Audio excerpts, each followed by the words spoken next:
A thin slice of light cuts across his grin as he drops the ring box on the table, and the flickering bulb above us sputters like it's trying to warn me. I sit perfectly still, the air tight around my ribs, watching how the bulb catches on the sharp edge of his smile in ways that feel rehearsed, almost theatric, as if he's playing to an audience I can't see. The box lands with a soft tap against the wood, too light to carry real intention, too casual to be anything but a gesture designed for effect. I don't reach for it. I don't even breathe fully. I just keep my eyes steady on that small square of velvet, because something in the moment feels wrong, too bright, too loud, too staged, even in silence. He leans back, slightly shoulders loose, waiting for a reaction that would match whatever script he imagined I'd follow. The bulb flickers again, throwing a ripple of uneven light across his face, breaking his expression into two halves, one amused, one unreadable. He taps his fingers on the table rhythm. Lazy confidence. Effortless, like he's offering a joke. We're both supposed to laugh at. But it isn't funny, and the silence around us feels heavier with every passing second. He tilts his head as if to nudge me toward gratitude, or perhaps toward embarrassment if I don't fall into the role he expects. His eyes glint in the stuttering light, not tender, but entertained, as if he's waiting to see whether I understand the punchline. My palms rest flat against my thighs, steady but tense. I'm aware of everything. The tremor in the bulb above me, the distant hum of someone speaking 2 tables away, the faint echo of footsteps outside the door.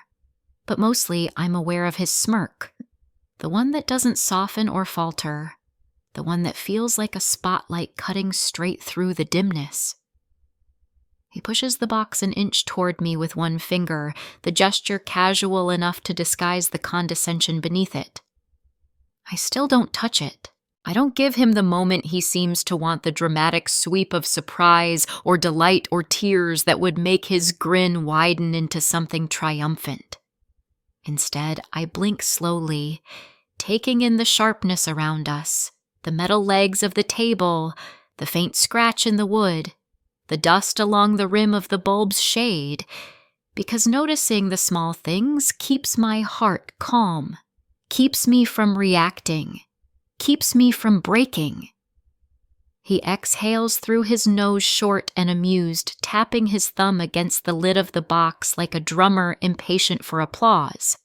The bulb stutters again, casting a quick burst of brightness that flashes across the velvet and then dies back into yellow dimness. He chuckles under his breath, a sound that rolls easily from him, careless and unbothered, and that's when I realize he expects this to be the moment he gets to retell later some humorous little anecdote about the time he sort of proposed something he can turn into a story for coworkers or friends.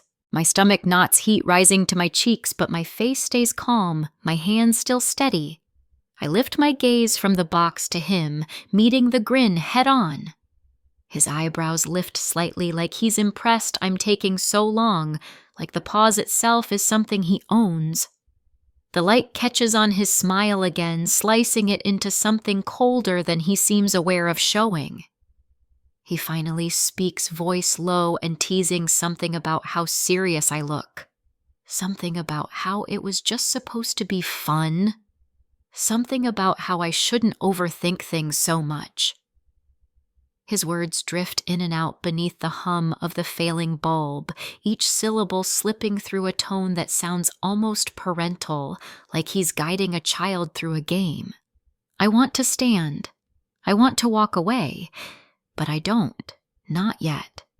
Not in the present moment that clings to me like static. I straighten my posture instead, shoulders settling, spine lengthening, breath cooling. He keeps watching me, expecting something, waiting for the shape of my reaction so he can decide how to sculpt his own. The bulb flicks again, softer this time, like it's tired of trying to shine on this moment. His chair creaks as he leans forward, elbows on the table, grin stretching just a little farther. The box sits between us like a prop from a scene neither of us agreed to perform. I let the silence build not because I'm speechless, but because the quiet finally feels like mine instead of his. My pulse stops racing. My thoughts stop scrambling for clarity. The stillness becomes an ally. And slowly, I let my eyes move from his grin to the ring box, to the bulb above us, to the narrow lines of light that flicker like tiny knives carving truth into the air. I realize he's not proposing, not really. This isn't a question. It's a performance. A setup. A moment meant to test or tease or corner me. I let that truth settle the way dust settles on a windowsill, quiet but undeniable. He laughs again, soft and breathy, expecting me to break the tension with something light, something dismissive, something that lets him keep control of the moment. But I don't move. I don't soften. I let him sit in his own sound, his own ease, his own misunderstanding of me, because the second I don't give him the reaction he wants, his expression shifts not much, but enough for me to recognize it. A crack, a flicker, a microsecond of uncertainty. The ring box stays closed untouched as the light falters like it's waiting for me to choose the next move. The flicker steadies just long enough for his grin to finally strain. I'm Harper Lane, 35, a marketing manager from Atlanta, Georgia. The past comes back to me the moment my key touches the lock, past tense, now the world shifting back into the hours before his grin cut through me. The metal feels colder than usual, and as I turn the key, it trembles against the door in a way that makes my hand pause mid-motion. Maybe it's my nerves. Maybe it's instinct. But the vibration lingers long enough to make me aware of how quiet the hallway is, how still everything feels before something breaks. When the door finally clicks open, the late afternoon sun hits the narrow glass panel near the entryway, and a thin reflection wavers on the glass edge by his hand, in the memory forming behind my eyes. That flicker is the first warning I didn't understand yet, a distortion so slight it could have been ignored, should have been ignored if I didn't want to hurt later. But it stayed with me, hovering in the back of my mind like a word I'd forgotten how to say. Inside the apartment feels untouched, staged, even the air carrying that faint citrus scent he likes because it seems clean without actually being clean. I close the door gently, trying not to read into anything, but my thoughts drift back to the way he'd laughed earlier in the week about people who take everything too seriously. I'd smiled then, pretending the joke didn't hit somewhere painful. I was used to doing that, smoothing the edges, brushing off comments that stung more than they should. I walk to the kitchen and place my keys on the counter, hearing the soft clatter echo longer than expected. I remember the text he sent that morning, something flimsy about being buried in work stuff which didn't match his tone the night before, when he'd seemed restless, energized even. My hand brushes against the counter edge as I reach for a glass of water, the cool surface grounding me. I think about his last-minute change of plans, how he canceled dinner with me 2 nights ago, with vague explanations that didn't quite add up. He'd laughed at my disappointment, just a little laugh, quick and dismissive, and said I shouldn't take it personally, but the laugh had felt personal, the kind that sticks under the skin, the kind that makes a moment tilt sideways. I take a slow sip of water, letting the coolness settle. The glass catches a sliver of reflected light from the window, and it reminds me again of that wavering reflection on the door. It's subtle, almost nothing, but I can't unsee it. I walk to the living room, lowering myself onto the couch as the quiet thickens. My thoughts loop around all the moments I overlooked his shifting plans, The tension in his jaw when I mentioned long-term decisions, the way his eyes slid away from mine more often lately. The tremble in the key earlier wasn't just nervousness, it was a symptom of something deeper, something I didn't have the words for yet. I replay the tone of his voice the night before the proposal. That wasn't how he'd spoken, with that near-mocking lilt he used when he wanted to mask something. Every memory feels slightly off-center now, like objects set on a table with uneven legs. When my phone buzzes with a message from Lena asking if I'm free tomorrow, I feel a small lift in my chest. She never reaches out unless she senses something, and maybe she sensed more than I let on the last time we spoke. I stare at the screen for a moment before replying, telling her yes. I don't know yet how much I'll need her tomorrow, or what truths will surface when she shows me what she's found, but something inside me tightens with the sense that the reflection I saw earlier wasn't just light, it was the first fissure in something larger. The memory shifts again back to the moment before everything changed, before the ring box touched the table, before the grin carved its shape into the room. I feel a strange clarity washing through me, something cold but steady, something that makes my thoughts sharper than they were even hours ago. I exhale slowly, letting the past settle around me like dust floating through still air. The key trembles again in my mind, that tiny vibration that warned me something was slipping out of place long before I admitted it. The reflection wavers once more in memory, a thin signal of everything about to break. The key's tremble echoes in my palm long after the door closes. The morning after his grin sliced through the dim room, I found myself sitting across from Lena at a small corner table in a cafe that smelled like roasted hazelnuts and rain-damp coats. The glass on the window beside us caught a pale strip of sunlight, bending it into a narrow arc that trembled against the surface of her phone. I watched that reflection sway as she set her cup down with the careful hesitation she always had when she was about to tell me something I needed to hear but wouldn't want to face. The memory of last night's ring box still pressed cold against the back of my mind, the flickering bulb, the smirk, the laugh he thought I wouldn't register as cruel.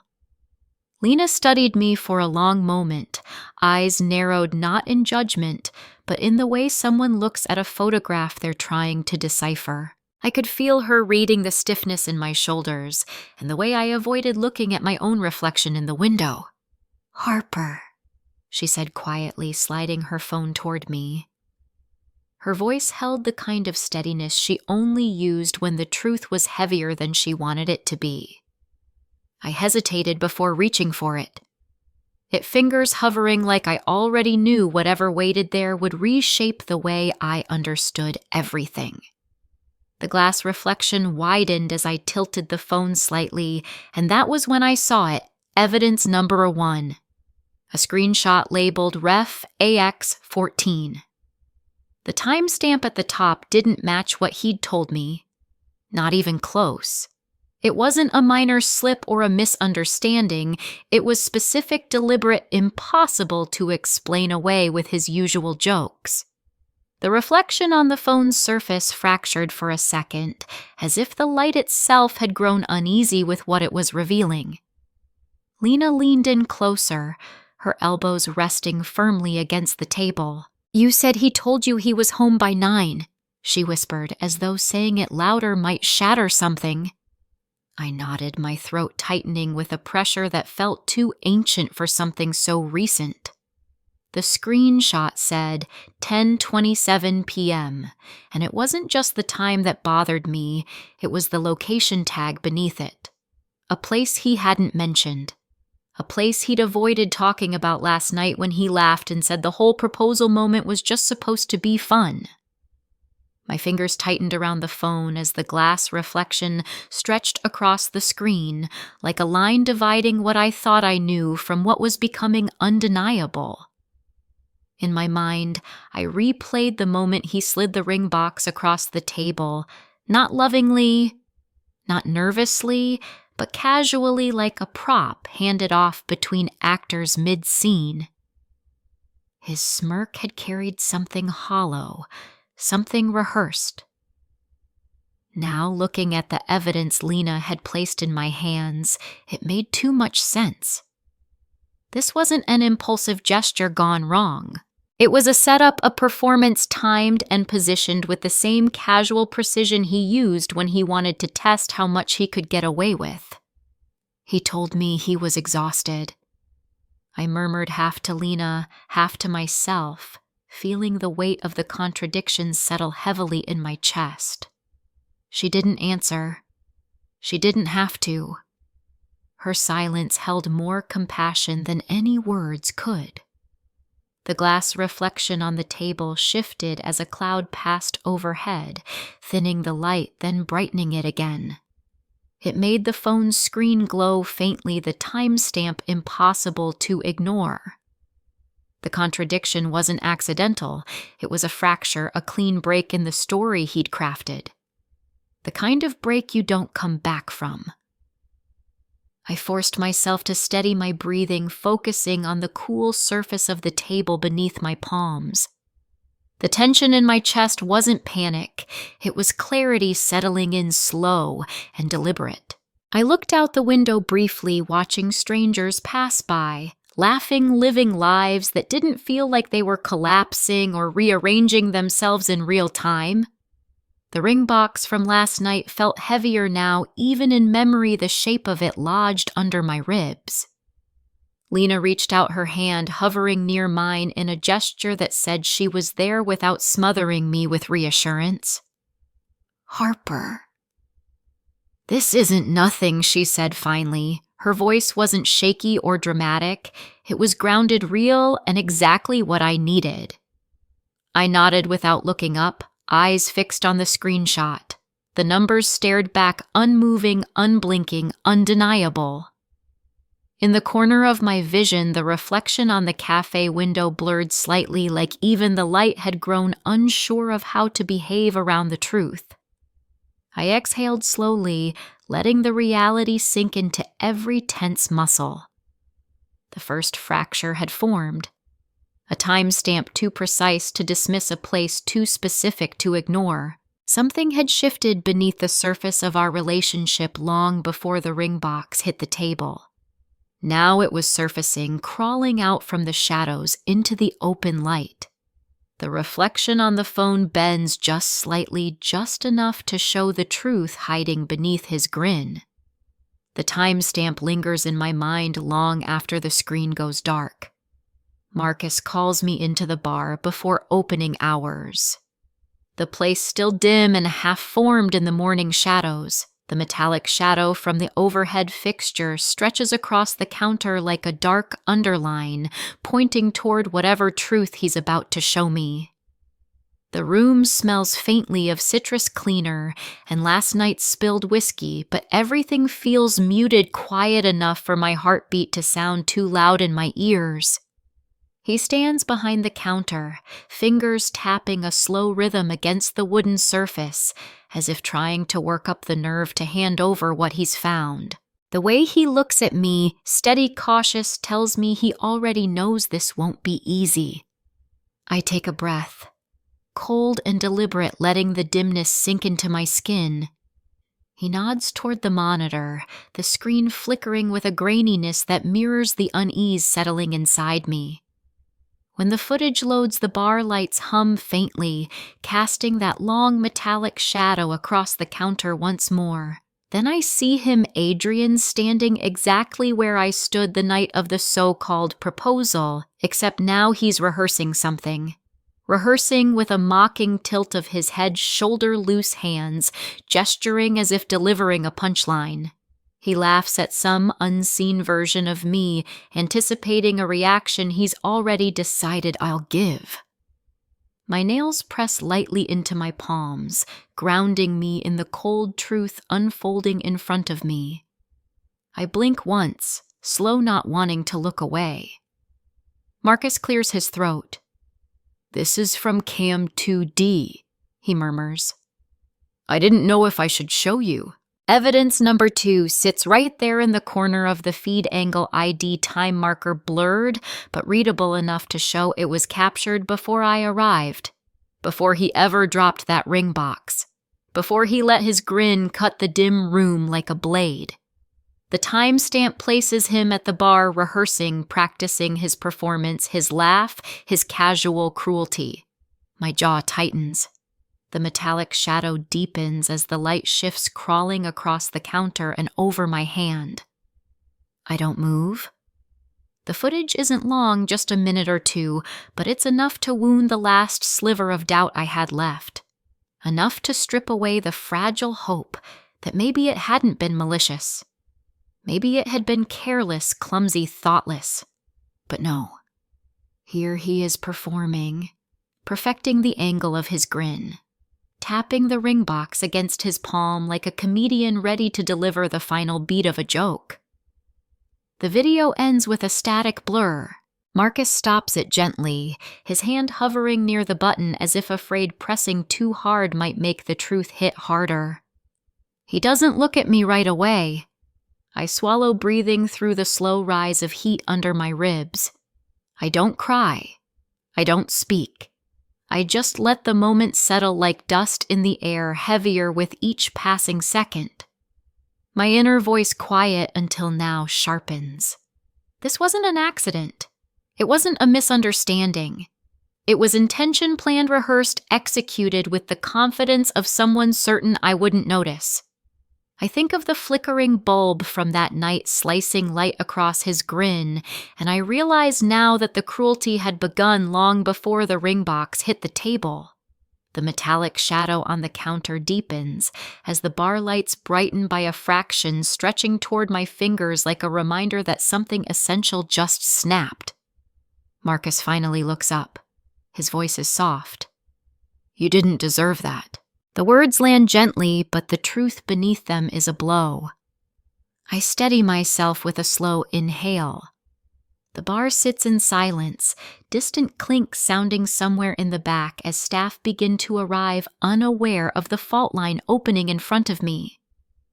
I slide off the stool, the floor cold under my steps, and Marcus gives a small, uncertain nod, his way of saying he's on my side without stepping too far into the story. I walk toward the door, the metallic shadow following for a moment before falling behind. The air outside feels sharper than I expect, the kind that wakes nerves that have been dormant too long. The metallic shadow stretches once more as the screen freezes on his laughing rehearsal. The image of his practice laugh burns behind my eyes long after I leave the bar. The cold doorknob chills my palm before I even turn it, the kind of cold that makes my breath stall for a second, as though the metal itself recognizes what I'm about to walk into. When I open the door, he's pacing slow, restless, a loop of movement that never settles. His coat hangs unevenly on the back of a chair, one sleeve twisted as if he'd thrown it there without thinking. He doesn't look at me at first. His footsteps pause only when he realizes I'm watching him, and even then he keeps his eyes slightly to the side like he's rehearsing his expression the same way he rehearsed his laugh in that bar footage. I step inside, closing the door behind me, and the click feels final, like a boundary sealing us in. He clears his throat. "You left pretty fast," he says, voice light aimed at normalcy, but the strain beneath it pulls at the edges of every word. I don't answer right away. I move past him, my fingers grazing the surface of the kitchen counter, the way they did in the hours before all this unraveled. The air feels different now, thicker, heavier, like the truth has weight, and it's pressing from every angle. He watches me shoulder tense hands flexing, as if debating whether to fold them or let them hang loose. I turn to him slowly, letting the silence fill the space he keeps trying to control. "Where were you before 9 last night?" I ask, voice steady, controlled. His reaction is immediate, a tiny flinch, barely there but unmistakable. His lips part as if he has a response ready, but then he hesitates. Just for a second. Then he smiles too fast. I told you I left work late. Traffic was insane. You know how Tuesdays get. But I shake my head not aggressively, just enough for him to see that I'm not accepting anything unexamined anymore. His smile thins, his posture falters, and suddenly the room feels colder than the doorknob ever did. Evidence number 3 rises to the surface, his missing minute. The minute that doesn't exist in his explanation. The minute that the surveillance footage and Lena's screenshot frame clearly. That gap between 9:12 and 9:13 that he can't possibly account for without contradicting everything else. I checked the time, I say softly. And I checked something else, too. His jaw tightens with a soundless click. The lie sits between us like a dropped stone, small, but heavy enough to tilt the whole room. He takes a step forward, palms up as if calming a frightened animal, but his eyes flicker uncertain, calculating. You're overthinking this, he says, the familiar line he uses when he wants to turn my intuition into a flaw. You always do this pull threads until you imagine something that isn't there. My heartbeat steadies instead of rising. I'm not imagining anything. The thread is already unraveling. All I'm doing is watching it unwind. I walk past him, moving toward the hallway, letting my fingertips brush the wall as I go. He turns to follow, anxiousness tightening his movements now, his steps quicker, sharper. Harper! He says, voice dropping, pitching softer in the way he uses when he wants sympathy. Last night was... I was trying to lighten the mood. Okay. It wasn't serious. I didn't think you'd take it. Seriously. I finish for him, glancing back. You rehearsed it. His face pales before he can mask it. A breath slips from him, shaky and thin, and in that moment I see everything, the performance, the precision, the thrill he must have felt, knowing he controlled the moment before it even happened. The missing minute becomes more than a timestamp glitch. It becomes intention. It becomes proof of a moment he tried to hide, a detail he didn't think I'd ever see. He rubs the back of his neck, pacing again, faster now. I don't know what you think you saw. It isn't about what I saw. I cut in quietly. It's about what doesn't add up. He stops moving. Completely. His stillness feels different now. Not calm, but cornered. I think of the ring box untouched on the table, the flicker of the bulb, the smirk he wore like a mask he thought was perfect. The cold doorknob behind me seems warmer by comparison. I step closer, watching his eyes shift, dart, settle, shift again, as if every story he prepared is slipping through his fingers. I don't raise my voice. I don't accuse. I simply let the truth hang in the air, undeniable in its simplicity. You're missing a minute, I say softly. A minute you can't explain. The doorknob chills my hand again as the room tightens around his unraveling story. His silence fills the missing minute he can't account for. The night air settles cool against my skin as we stand just outside the building, the hallway light flickering through the half-open door behind us. He's pacing again, but not the same way he did inside. This is sharper, thinner, like each step is a cut he can't control. I slip my hands into my pockets, grounding myself in the quiet, even though nothing about this moment feels quiet inside me. A stranger passes at the far end of the hallway, the sound of their footsteps fading into the distance. He doesn't seem to notice. He's too focused on me, on the questions he knows he can't outrun anymore. The sky above the stairwell is a dull, washed-out gray, the kind that swallows the moonlight instead of reflecting it. He pulls a cigarette from his pocket with fingers that tremble a little more than he wants me to see. When he lights it, the flame flickers against his face, exposing the tension around his eyes. He inhales too quickly, too deeply, as if smoke could steady whatever is cracking inside him. A few seconds later, the cigarette ash loosens from the tip, falling in a thin line that catches the weak light. And in that moment, the world shifts sideways. Light shatters again across the broken timing. The echo hits me sharper than I expect, motif and truth colliding with the same fractured precision.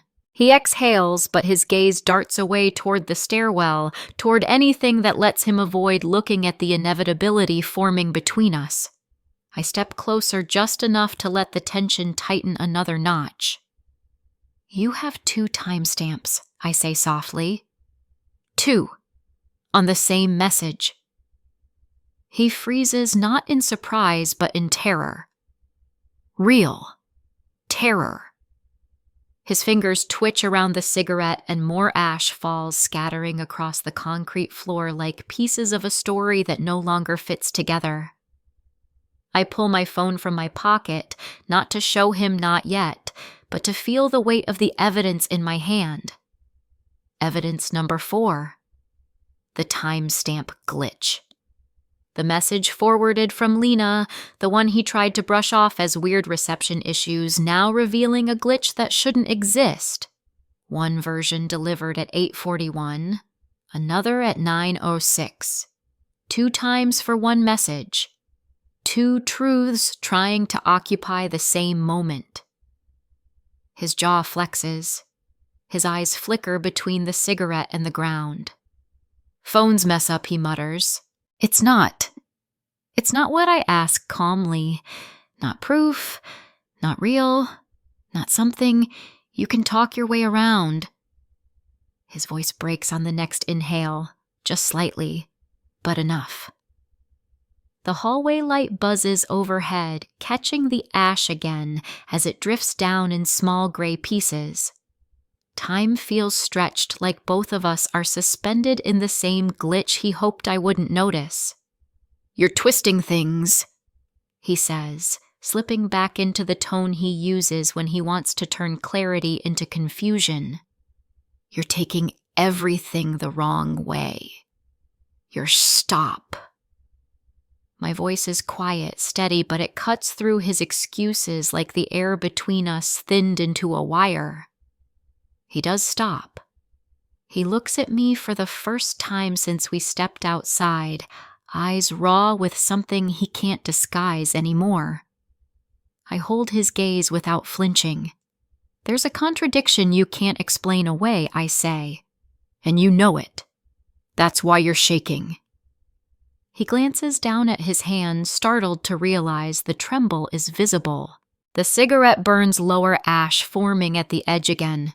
He tries to speak. Nothing comes out. His throat works around a breath he can't swallow properly. The broken timing isn't just in the evidence anymore, it's in him. In his posture, in his breath, in the way he keeps losing the thread of his own lies. I take a slow step forward, letting the moment stretch, letting the truth settle into the air. "You planned it," I say. "You rehearsed the laugh, the box, the smirk. And you lied about where you were before it happened. You lied twice, with 2 different times." He winces like the words bruise. The cigarette ash drops again, a thin crumble dissolving on the ground. And something inside me steadies. Not cold, not cruel, just clear. Perfectly clear. The light from the hallway flickers once more, illuminating the thicker tension in the air, and for a moment everything aligns: the ash, the glitch, the echo, the fractures in his voice. The ash touches the ground just as the truth breaks open at the same speed. His breath stumbles, trying to keep up with the contradiction he can no longer hide. The drawer in the hallway stands half open when I return home, just slightly, just enough to catch my eye, just enough to feel intentional.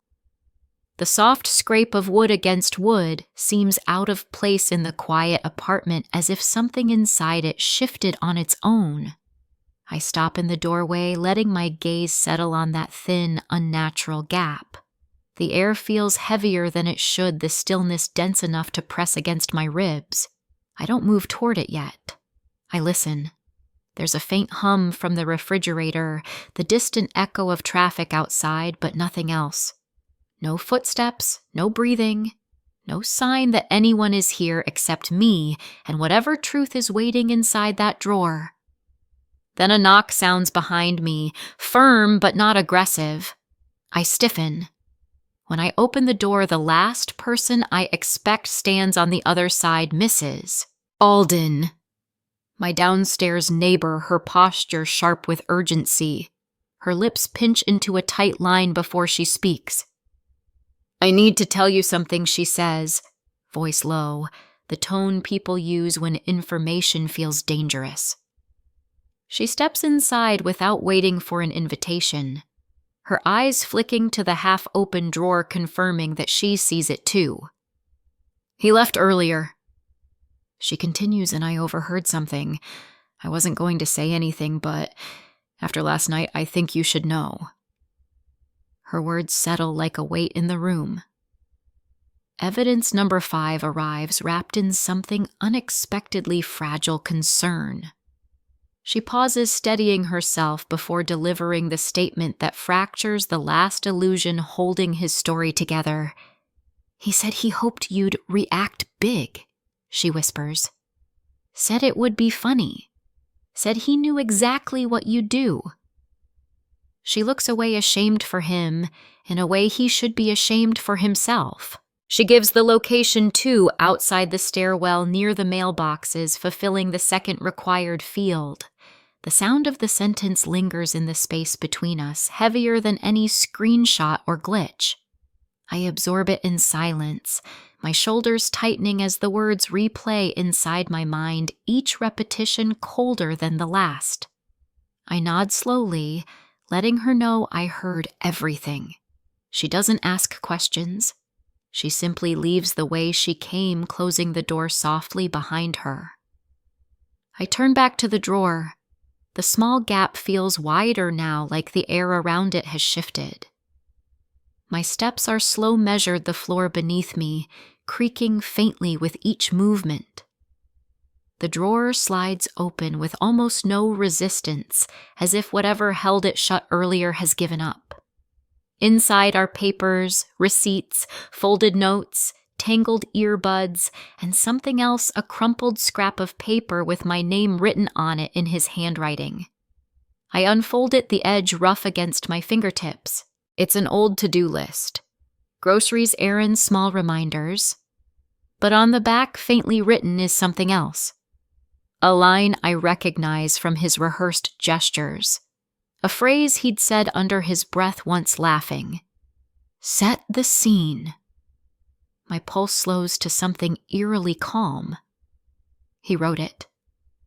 He wrote it before the night he dropped the box, before the smirk, before the laugh, before the performance masquerading as a proposal. He planned it. More than I knew. More than the glitch or the missing minute or the screenshot suggested.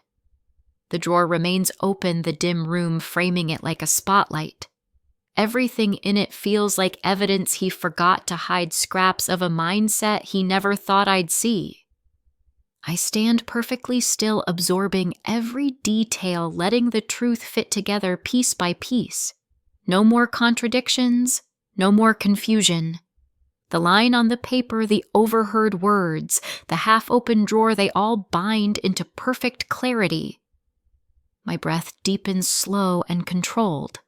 I'm not angry. Not yet. Not. Anger requires energy, and right now all I feel is precision, sharp, cold, noir clarity settling into place. I refold the note and place it back where I found it. Not to hide it, to preserve it. Because now everything is shifting, aligning towards something inevitable. He's running out of excuses, out of time, out of lies that can survive even a minute of scrutiny. The drawer stays open, exposing more than he ever meant me to find. The words set the scene echo in my mind like a script he never finished. The paper is thin between my fingers as I unfold the bank slip, the edge slicing cleanly across the pad of my index finger before I even realize how tight I'm gripping it. A tiny sting blooms immediately, bright and sharp, an echo of every truth that's been cutting through the last few days. I watch a small bead of blood rise slow and deliberate, as if my body wants to mark this moment. The apartment is quiet except for the soft hum of the overhead vent and the faint ticking of a clock I suddenly notice has been out of sync for days. I press my thumb gently against the paper edge to steady it, but the slip trembles anyway, as if the truth on it resists being held. Evidence number 6 sits there in clean print, a transaction earlier that same day at a place he claimed not to have gone. The amount field is crisp, exact. The reference number long and unavoidable. The contradiction hits like the sensation of stepping into sudden cold. I stare at it, letting the weight settle the way it always does, now slow, heavy, precise. Behind me, a floorboard creaks from the shift in the air, though no one is here.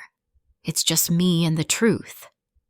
I sit down at the kitchen table, the chair scraping softly against the floor.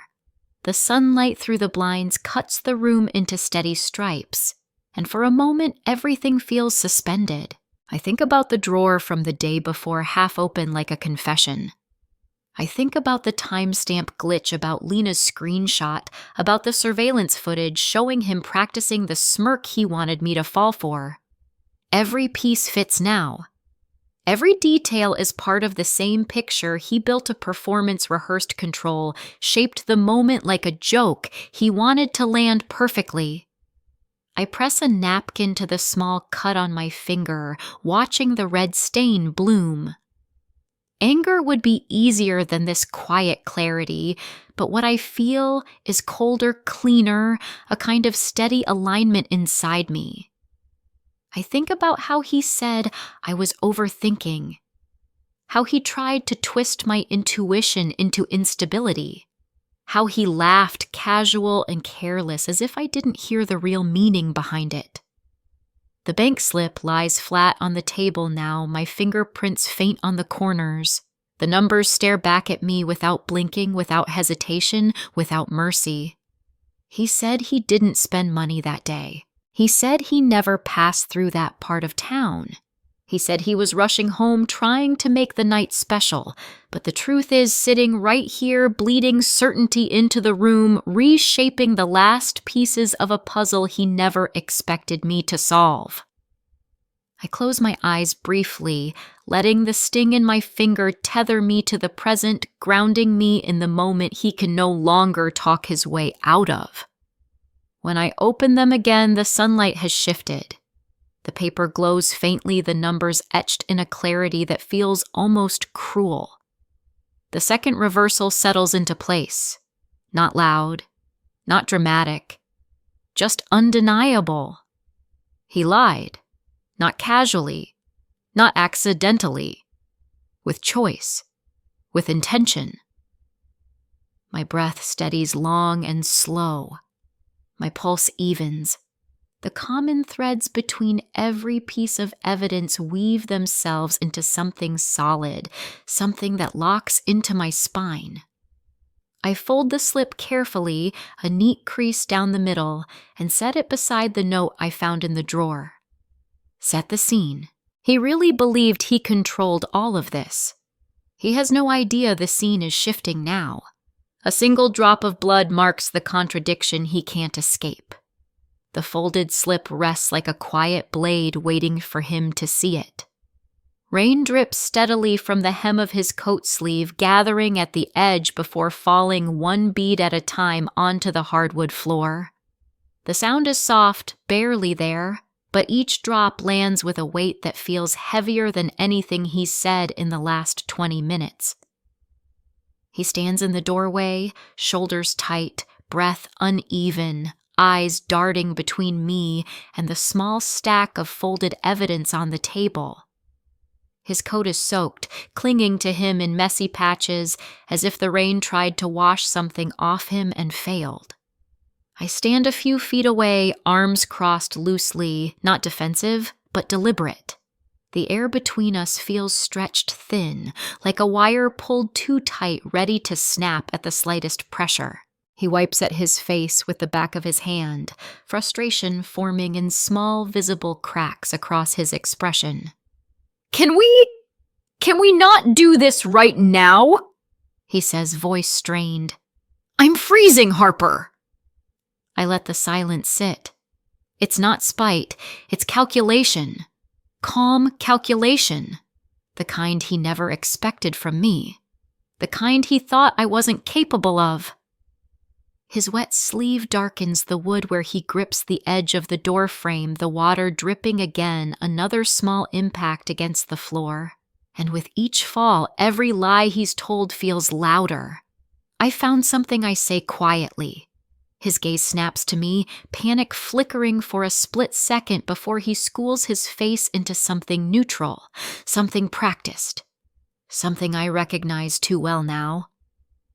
I walk to the table, pick up the object he misplaced, the one he shouldn't have been able to leave where I found it. Evidence number 7, a physical object simple and damning his parking pass, the one from the building across town. The one he claimed he hadn't been near in weeks. The one sitting in my coat pocket when I reached for my keys earlier because he dropped it carelessly, stupidly in the rush of leaving after our last confrontation. His breath hitches. Just barely. Enough. You dropped this, I say, placing it gently on the table. It looks innocuous there, harmless even, like it doesn't have the power to collapse the last line holding his lies upright. But it does, because the location mismatch is undeniable. It's the kind of evidence even he can't twist. His face drains his lips, parting a breath, caught on the edge of his ribs. He reaches for the pass too quickly, too desperately, as if grabbing it might pull the truth back into place. But I cover it with my hand before he can touch it. Don't I say the word soft but final? He freezes fingers hovering near mine, the drip from his sleeve landing on the table with a soft pat. He pulls his hand back slowly, his shoulders curling inward, the coat tightening around him like a shrinking shell. I watch him carefully, not out of cruelty, but clarity. Absolute clarity. You weren't where you said you were, I continue. Not that night, not the next morning, and not the day after. He shakes his head, but the denial dies on his tongue. The coat sleeve drips again, water pooling beneath him in an uneven circle. His silence expands, thick and suffocating, filling every space between us. I can see the moment he realizes he has no lies left that can stretch far enough to cover the truth. No story he can craft to explain the contradictions. No smirk to turn this into a joke. You don't understand, he tries, finally, voice cracking. It wasn't Harper, I didn't mean for what I ask. For the truth to exist. His eyes widen. He swallows. The rainwater clings to his sleeve, dripping down his wrist, like the unraveling of everything he'd tried to keep hidden. I take a slow step forward, letting the weight of the moment settle fully onto him. You ran out of minutes to hide behind, I say, and now you're running out of lies. He opens his mouth as if to respond, but the sound that comes out isn't a word. It's a small broken exhale, the kind of sound someone makes when they finally understand the shape of the consequences forming around them. I step back slightly, giving him space he doesn't know what to do with. The coat sleeve drips again, the water hitting the floor with a quiet certainty that feels almost like punctuation. He looks at me with something raw fear, maybe. Shame. Truth. I didn't think you'd look this closely, he whispers. And that more than anything tells me who he really is. Not sorry, just surprised he got caught. The rain continues its slow descent from his sleeve, the rhythmic dripping marking the seconds of a story that has finally cornered him. Water runs from his sleeve like a truth he can't hold together. His voice collapses into a silence that admits everything his words never could. The room is already loud when we walk in, voices overlapping glasses, clinking the kind of ambient warmth that comes from people who believe they're gathering for something ordinary. But nothing about this moment is ordinary. Not for me, not for him. He stays a step behind me, shoulders drawn tight beneath a jacket that's still damp from the rain earlier. His eyes track every face in the room, searching for someone to anchor to someone who might give him an escape route he hasn't earned. There isn't one. I make sure of it. The lighting is soft and amber, warm enough to hide tension if someone wanted to. Except the tension follows us like a shadow that refuses to dim. My friends turn toward us with easy smiles, but something in my expression must give me away. Their greetings fade into softer tones. He stands beside me, stiff attempts a smile that dies too fast. He looks at me, but I don't return the glance. Not yet. Not until everything is ready. I place my phone on the table, not dramatically, not with any hint of performance, and watch as the backlight illuminates the wood, then his cheek as he leans closer, trying to see what I'm doing. The phone light reflects off his skin in a pale glow, tracing the line of his jaw. The object sits there quiet and small, but the truth inside it vibrates through the air like a wire pulled too tight. "Harper," he whispers, voice shaky. "Please, don't." I raise a hand, gentle but absolute, silencing him without a word. Conversations around us continue, but softer now, as if the room senses the shift before anyone understands it. He swallows, eyes flicking to the door, then back to me, calculating possibilities that evaporate one by one. I open the voice memo, not a file, not a text, but the clean, undeniable audio recording the engine requires for evidence number 8. Device ID, timecode segment, date stamp, all sitting there perfect and unaltered. He pales. He whispers my name like it's a plea. I press play. The first sound isn't his laughter. It's the scrape of a chair from that night, the faint hum of the restaurant, then his voice. That voice. The mocking lilt. The amusement dripping from every syllable as he teases the imaginary version of me he practiced responding to. His laugh follows sharp, dismissive, poisoned with intention. A few people around us turn confusion, creasing their brows. Then recognition hits. His voice is unmistakable. The laugh is unmistakable. He steps forward as if he might cover the phone with his hand, but I move it just out of reach, calm and precise. The room shifts. Conversations stop. Someone gasps quietly. He stands frozen, trapped beneath the glow of the phone light reflecting across his cheek, his expression collapsing from fragile composure into something raw and panicked. "Turn it off." He breathes barely audible. "Please, Harper, don't do this here." "You did it here," I say softly, the words not loud, but cutting through the silence like they belong to it. He flinches as the recording continues, his laugh looping in real time, undeniable evidence of the cruelty he insisted was harmless. He looks around the room, desperately searching for a sympathetic face. There isn't one. Even the air seems to recoil from him. "Stop it," he whispers again, but he doesn't reach for the phone this time. Maybe he realizes there's no gesture left that won't make him look worse. Maybe he sees his own unraveling reflected in the glow across his skin. The audio reaches the part he hoped would never surface, the quiet moment where he mutters, "She'll overreact. She always does.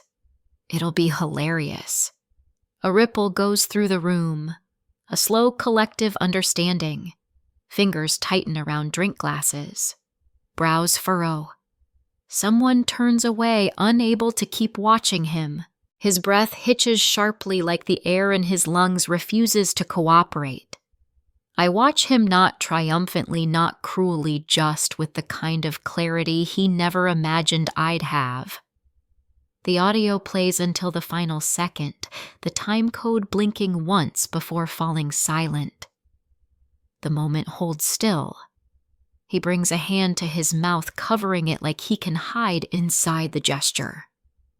The phone light catches the wet shine gathering in his eyes. Shame is a heavier thing than rain. He's wearing all of it. "Harper," he chokes, voice cracking open. I didn't mean..." "Yes," I say, calm as glass settling. "You did." His breath stutters as the room seals around the sound of his own laughter. The silence that follows him is louder than any apology he fails to form. The dim lamp on the side table glows with a soft amber steadiness, a stark contrast to the way he stands in the doorway, unsteady, shaken like someone who finally realized the ground beneath him has been dissolving for days. The room is quiet now. Not the heavy silence from part 10, not the brittle quiet of an argument waiting to ignite. This silence is different. It has weight. It has shape. It has the unmistakable gravity of consequence settling into every corner of the space. The lamp casts a warm circle of light across the floor, and he stands just at its edge, half in, half out, like he's uncertain which version of himself he's allowed to be now that the performance is over. His eyes are red-rimmed cheeks flushed with the residue of humiliation he couldn't hide from a room full of people. His hands hang at his sides, limp fingers curled slightly inward, as if clinging to a truth that evaporated the second the audio finished playing.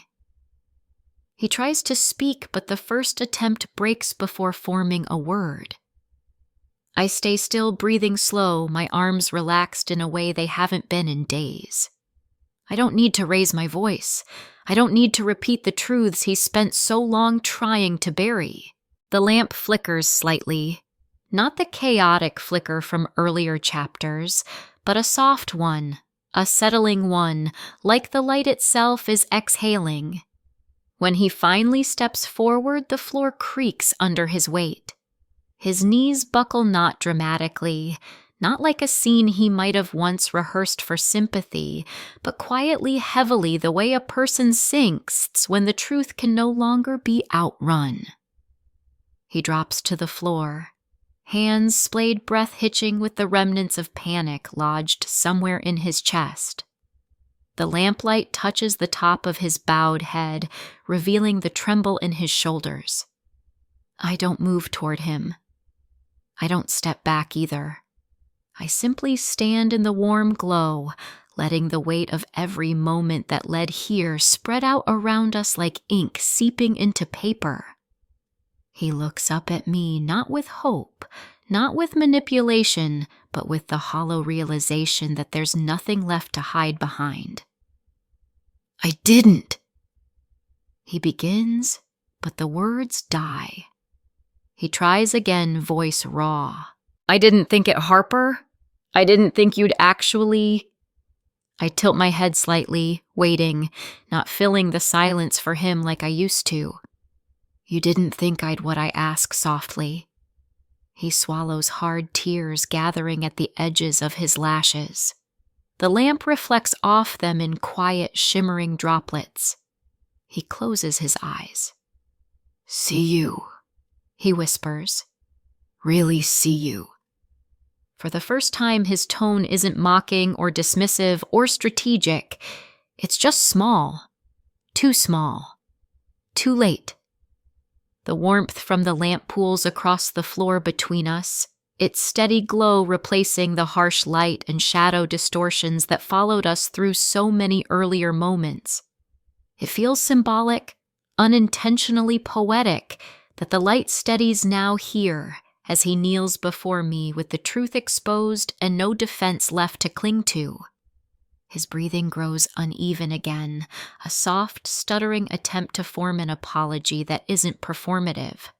But I don't need the apology. I don't want the apology. It holds no power now.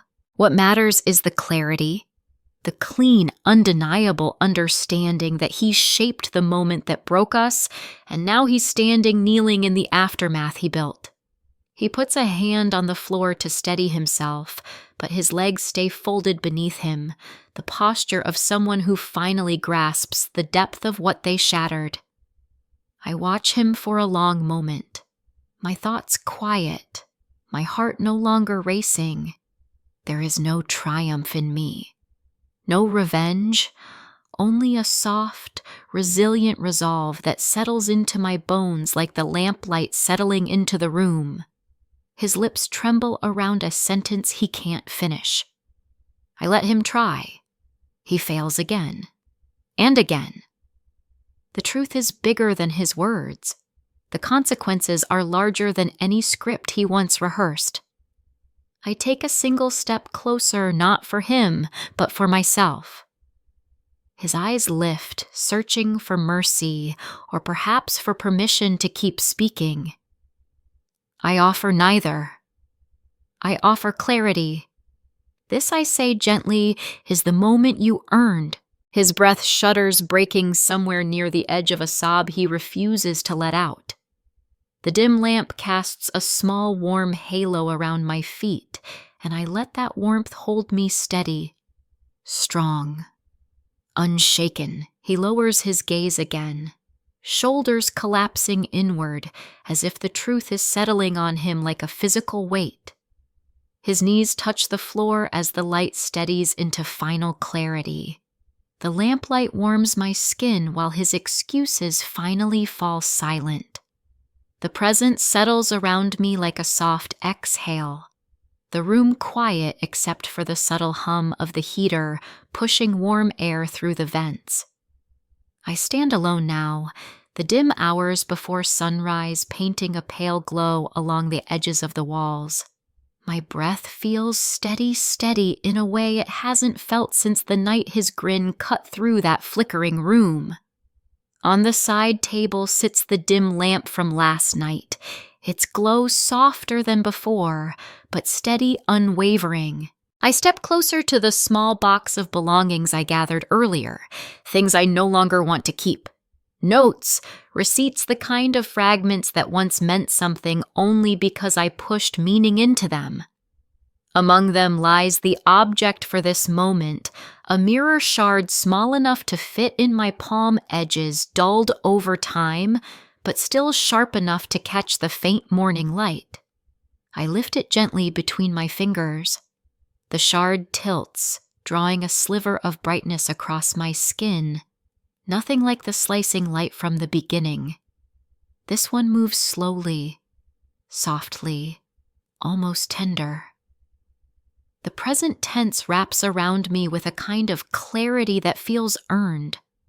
I look into the reflection, not fractured, not shifting, not warped by emotion or someone else's narrative. Just me. Just the quiet shape of my own face illuminated by light that doesn't flicker anymore. I breathe in, letting my shoulders relax, letting the room hold the stillness with me instead of against me. The echo of his voice from the night before, cracked, unraveling, drifts faintly across my thoughts, but doesn't settle. His knees hitting the floor, the dim lamp glowing the way his breath broke under the weight of consequences. All of it sits behind me now, part of a story I've walked through, not one I'm still trapped in. I grip the mirror shard a little tighter, grounding myself in its coolness.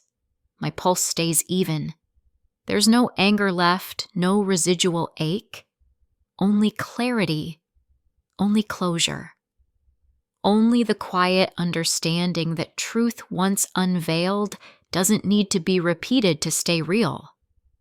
I move through the apartment, placing the mirror shard on the windowsill where a thin stroke of early light stretches across the glass.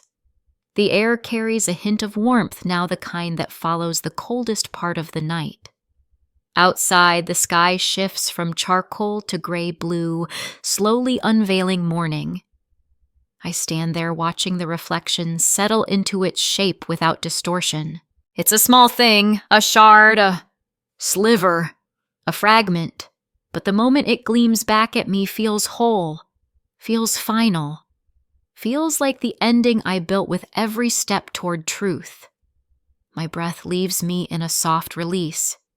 No heaviness follows, no tremor, just steadiness. Just the understanding that closure isn't always loud or dramatic. Sometimes it arrives quietly on the edge of a mirror catching morning light. Sometimes it comes in the form of a silence that stays warm instead of cold. I glance once toward the door, not in fear, not in longing, but in acceptance. He's gone. The truth is not. The reflection in the shard holds steady, grounded in the present rather than haunted by the past. I pick up the shard again, letting its weight center me. The reflection glows softly across its uneven surface, and something inside me settles fully into place. My voice, when it forms, is soft, but certain spoken only to myself, not meant for anyone else. The final reflection holds steady, no distortion left. The world seems to exhale with me as the morning brightens. The final reflection holds steady, no distortion left. The shard rests in the sunrise glow as I step forward without looking back.